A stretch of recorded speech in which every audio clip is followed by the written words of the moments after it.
talking to Charlie Malolo about tax law, the most interesting subject in the world. Also, we have with us is our other host is Jeff Reddick. He's the layman. He's here to provide us the layman. The That's lame. the best you could do. I couldn't man. think. I couldn't think of anything else to call you. The layman. At least it's compliant. Maybe Rain Man. I don't know. Something close to that effect. But anyway, we're gonna come and we're gonna talk about tax law, and it's my privilege of introducing Charlie just a little bit. Charlie, he went to Utah State, got a degree in music. Really, it was guitar. He just hung out. He wanted to become a rock star. That didn't work out. That didn't work out That's very why he's here. yeah. Yet. Yeah. Yet. It didn't work out yet. How many rock stars have said that? And so he ended up going and doing mortgages for a while, and then government sales. And ironically, he called me during law school and said, "Hey, I don't like this job." And I said, "Well, Charlie, maybe you should think of something other than law school." And he said, "No, I think I'm going to do that." So I said, "Come down to Texas Tech." And I've known Charlie ever since, and so that's kind of our relationship. Inspiring. He doesn't want to go to law school, so he does. Yeah. Really embracing life. I don't want to do that. You should come do that. So we're going to ask some questions about people face about tax law, and the first question that I think that we want to talk about is, well, I'll just ask you, a viewer of ours, me, came up with this question. What is the biggest mistake you see with people who are dealing with the IRS? The biggest mistake that people make in dealing with the IRS is that they don't communicate with them. And so what will happen is somebody will have a tax liability for any given year, and then they decide, well, I will just, I'll handle that later, because later is always better, especially when you're paying money. And they don't talk to the IRS, they don't do anything about it, or they assume somebody else is handling it, and then they get hit with some kind of levy one day and they find out they don't have any money in their bank account. So that's the biggest mistake people make, is that they don't communicate with them and say, look, I'm trying to do something about this. Can you give me some more time? Well, I think there's a good reason why not to communicate. If you don't, Scary.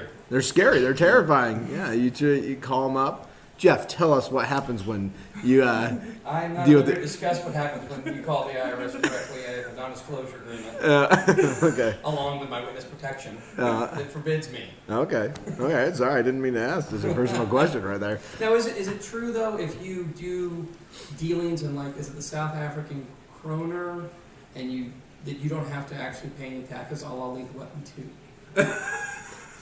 I don't know. Because it didn't work out for them, but I really felt like it was a sound strategy. Pretty much any strategy that involves you not paying taxes is going to end up with some trouble.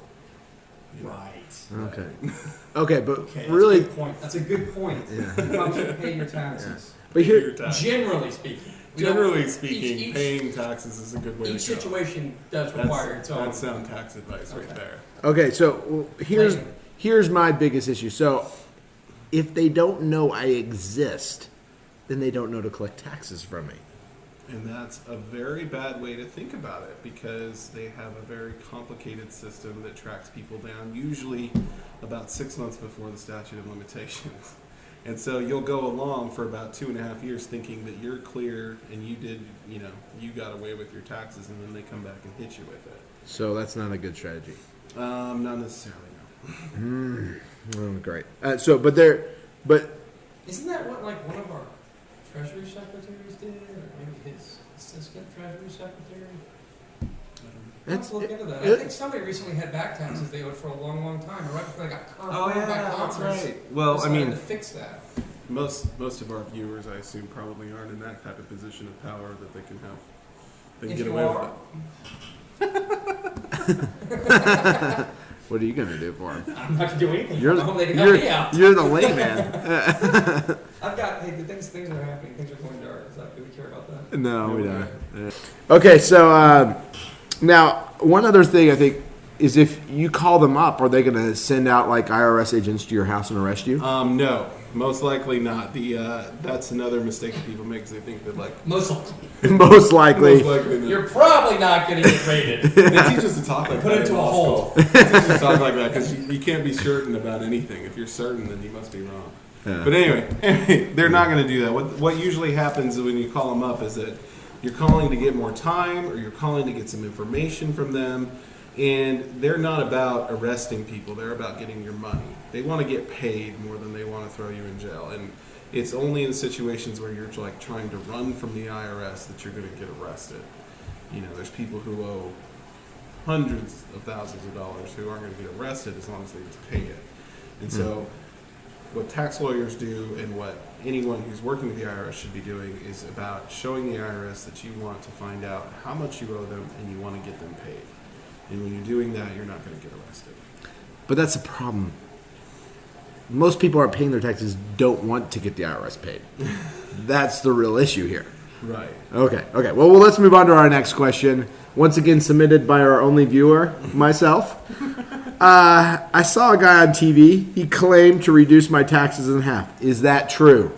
He usually stands like this and says, "You need tax help." Well, we don't want to name names. Oh, okay, but sorry. The thing about working with the IRS is that if you legitimately owe them money, you aren't going to get a tax break unless you have some kind of extreme situation. I mean, there's always some kind of story that could exist that, you know, the IRS might give you some break on penalties and interest. But for the most part, I mean, it is what your liability is. Now, where people can come in and cut your taxes in half and save you money is your taxes are probably done wrong. Or if you didn't do your taxes, for example, and the IRS filed a return for you, it's most certainly not going to have been done in your favor. So in that kind of situation, we can definitely cut your taxes in half. We can definitely reduce your tax liability when something has gone wrong. And that happens frequently. You know, people come in with huge tax liabilities and then they find a way to reduce it solely because that's not what they owed. But if you legitimately owe the money, you're not really going to get a break there. What about, serious, real question here. What about if a person, you know... A serious question from Jeff. Yes, a serious Here it question. comes. Mark this moment. If someone has a income tax that they owe because in a former life, former career, whatever they were doing, you know, let's say, for example, someone was a mortgage broker in the heyday of mortgage brokerage before the real estate collapse and didn't file properly, wasn't responsible. Maybe there's extraneous financial events, whatever. They owe taxes from that scenario, right? And now they're a history teacher, and so their income went from making $200,000 a year to $45,000 a year, and the ability to they don't have the economic means to make up what they owe. What happens then? Is there any kind of Well, that's not a really exceptions, good question. but any kind of adjustments made to reflect the new reality? Well, that's a really good question, and I mean that's where you get into talks about the statute of limitations on collections, and you get into currently not collectible discussions. But basically, generally speaking, just to keep it easy and simple, is the IRS has a number of ways where basically, if you can't afford to pay your tax liability, you still want to get on record with them and say, hey, you know what, we redid the taxes, we took a look at it, here's what we owe, and here's what I can afford to pay you over the next 5 to 10 years, however long it is until that statute runs. Because you want to get on record that you tried to pay them to your best ability. And then when it comes time, you can take a look at it and you likely, I mean, they can't collect on you anymore. And there's also things we can take a look at with bankruptcy in getting your taxes discharged. If it's a personal liability and not like a trust fund penalty for missing your payroll taxes, you can actually get your taxes discharged in a bankruptcy. But the bottom line is that if you're in a situation where you used to make a lot of money and you owed a ton of taxes from it, now you don't make a lot of money, you're looking at situations where you may not end up paying that tax liability solely because you can't afford to do so. But So you have to go through the system and work those mechanisms. You're going to stick with the prudent, responsible, mature line of thought when Yes. dealing with the IRS. Yes, What about running the statute away. of limitations? Is it like a small? Can I use it like a cross against a vampire when the IRS comes in? Here's my statute of limitations. They take it pretty seriously after the statute is run. They don't collect. Statute. Yes, the statute of limitations. It's not a statute. Not a statute of limitations. I totally Right. knew that. I just want to say, I can imagine. Right. No, my statute of like a genie. I think it'd be awesome. Right. The problem is Go that away, statute of limitations. The statute of limitations. Statute of We should get one. And Wouldn't that be awesome? We call this the statute of Put it on the limitations. test. I hate to tell Statute you, of here's your limitations. statute of limitations. Yeah. You would have a cause of action, I love sir. Statute of limitations. Don't argue with statute. He's And here. that is why we invited Jeff. Yeah. Okay.